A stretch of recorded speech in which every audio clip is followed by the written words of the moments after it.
How's it going, folks? This is Mike, and I'm here to do another episode in celebrating the month of Noirvember. We're all watching film noirs this month and doing a review every week. So this time I picked a film from 1948. It's called Raw Deal. Okay, Raw Deal, which was put out by a kind of a poverty row studio called Eagle Lion, directed by Anthony Mann, and the cinematography was by John Alton. Now this is about the fourth time I've tried to start this video. I'm trying to tell the plot and give all kinds of details, and it gets very convoluted because it is a convoluted plot.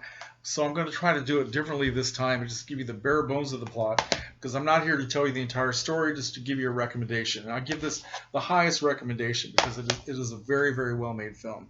Okay, so Joe Sullivan, played by Dennis O'Keefe, is in prison at the beginning of the film. He's in prison for a crime he did not commit. He got involved he took the rap for some sort of a robbery scheme for his gangster henchman, Rick Coyle, played by Raymond Burr. And at the beginning of the film, Joe's girlfriend, Pat, played by Claire Trevor, his long-suffering girlfriend, has come to the prison to tell him that Rick and his other gangster friends are going to do something, which is never made clear in the film, to help Joe escape from prison that night. Okay, in order to supposedly make up for him taking this rap and getting sent to prison. And supposedly Rick is going to meet Joe somewhere outside of San Francisco where this all takes place, and then give him $50,000 so he can start a new life, and then Joe and Pat are going to leave the country, going to get on a boat and sail away. Well, what Joe doesn't realize is Rick is going to double cross him. He is hoping that the prison escape will be so badly performed that Joe won't even make it over the wall. He'll be shot, he'll be caught, something like that, so that he'll be done with him, because he has no intention of giving him $50,000 and helping him leave the country.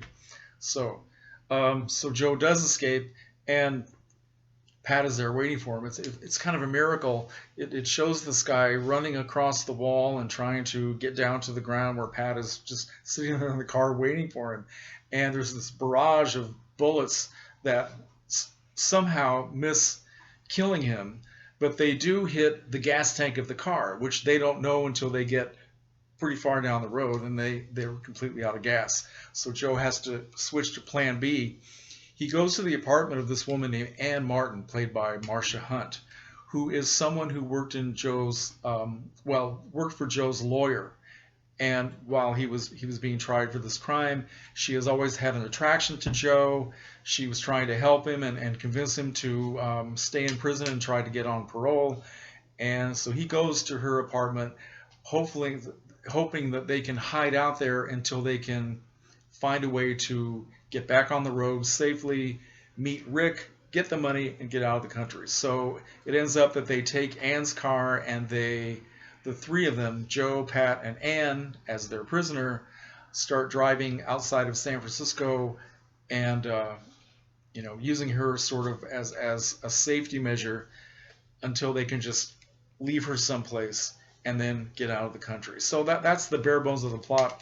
I'm sorry if that sounds really convoluted, but it is such a fast moving, it's only 79 minutes long, a fast moving, exciting film with so much going for it. And it's very different in the sense that it's told from Claire Trevor as Pat, Claire Trevor's point of view. She begins a narration at the start of the film, talking mainly about how long she has been in love with Joe, and that he has never once told her that he loved her, and how she's been living her whole life following him around and waiting. And her narration comes in at different points in the films, telling more and more about how she's feeling and about how she's observing what's going on, because as the three of these people are spending time together, Joe becomes attracted to Anne, she becomes attracted to him. In fact, he seduces her, and she just is ready to leave everything and just go away with him, while Pat is being forced to observe this. So in a sense, the title Raw Deal doesn't just apply to the raw deal that Joe is getting in life, and mainly because he's being betrayed by these other gangsters, but also Pat is getting a raw deal in the fact that she has given her whole life to this man who has never really made a commitment to her.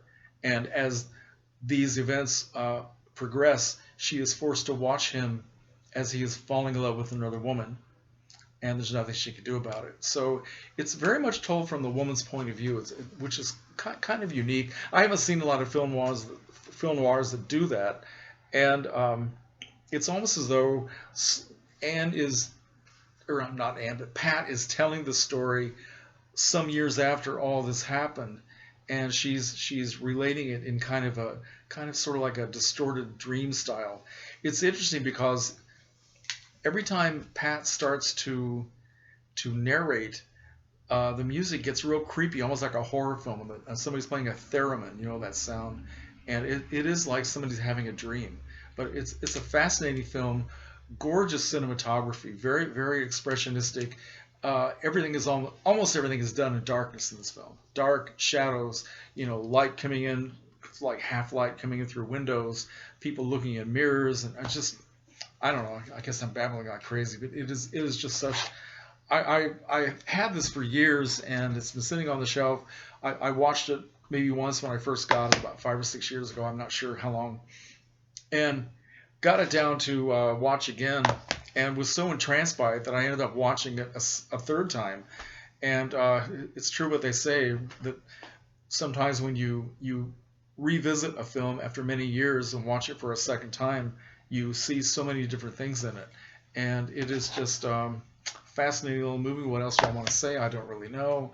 Probably nothing. But okay, now interesting point about this movie is, in most film noirs you have a femme fatale, which is a woman who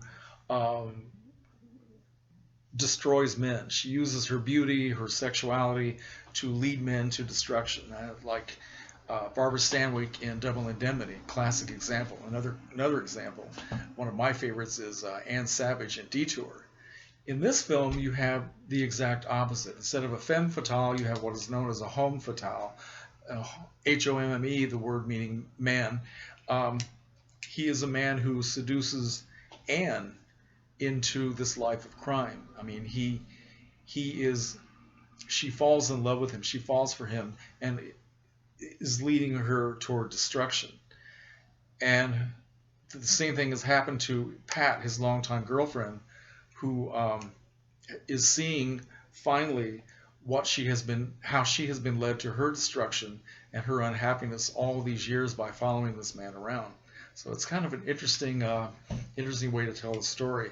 Now, Claire Trevor was a great actress in Hollywood, who in the same year she won a Best Supporting Actress Oscar for another classic film noir called Key Largo, directed by John Huston, with Bogart, Bacall, and Edward G. Robinson. So she is a great actress, equally good at comedy as she is drama. And the same is for Dennis O'Keefe, who never really made it as a top-notch movie star, but was a great actor, made probably a couple of hundred films, and he also did everything from comedy to drama and just everything in between. And Raymond Burr, what can I say? Raymond Burr, who early in his career, before he became Perry Mason, became the good guy, he was playing all kinds of evil characters, and this is one of his best performances. So I guess that's all I want to say. I'm sorry if I rambled on here and got a little weird, but I was trying to find a good way to describe this, and I don't know, I almost decided once again just to read it off the back, but that seems a little bit lazy. So anyway, Raw Deal from 1948. So if you have not seen it, you should check it out, and I'm going to turn this off right here.